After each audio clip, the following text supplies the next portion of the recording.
Well, we begin tonight with new developments in a deadly Providence shooting. Tonight, friends and loved ones are making an emotional plea for peace after a young man was gunned down on Potters Avenue Tuesday night. And mourners marched today to the scene of the crime to remember 30-year-old Michael Camacho and call for an end to the violence. Eyewitness News reporter Susan Campbell joins us live now with the Providence Mobile Newsroom. The victim's mother led the way today. She tells me this was her way to attack the violence with peace.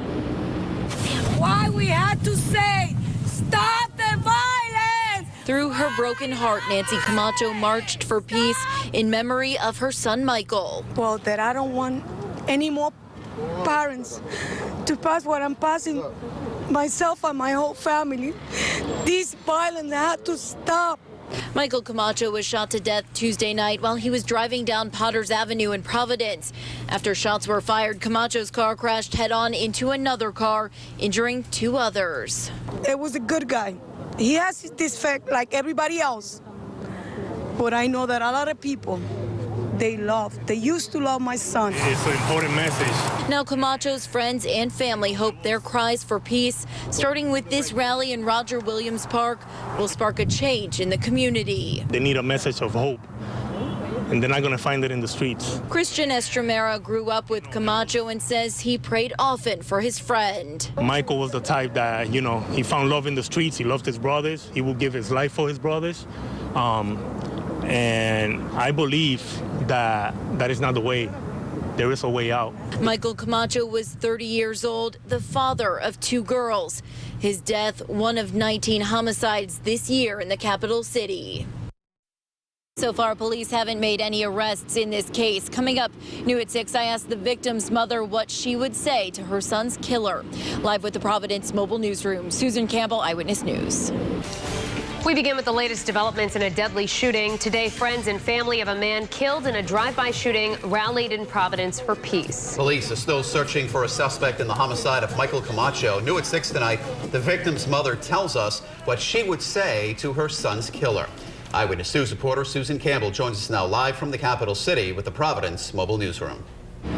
The victim's mother told me she would ask the killer to come forward. She says she would also ask the killer to stop the violence. But I know I reached out to him. At a rally in memory of her son, Nancy Camacho held a simple sign: stop violence, rest in peace, Michael Camacho. So many people, they love my son. Camacho was shot to death Tuesday night in a drive-by on Potters Avenue in Providence. It's not fair for me or any more family. It's heartbreak only another mother could understand. My heart is with her. Lourdes Ebar's son, Francis Rodriguez, was killed in Providence earlier this year.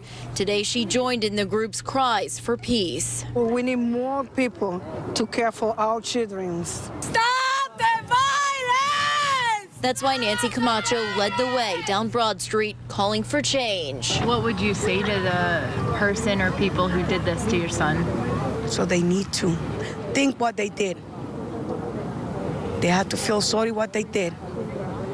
And go to, if they're not in the authority, go and pay, but in peace. No revenge, no nothing, no. I don't want that, no more violence. So far, police have not made any arrests in this case. Shannon and Mike. Susan, from the video we just saw, it looked like there was a good turnout for the rally. Where did the group march to? They ended up going from Roger Williams Park, where that rally was, all the way to Potters Avenue, where Michael Camacho was killed. His mother tells me this was her way to attack the violence with peace. And overall, I did ask organizers what they thought of the turnout. They told me they were pleased with the turnout.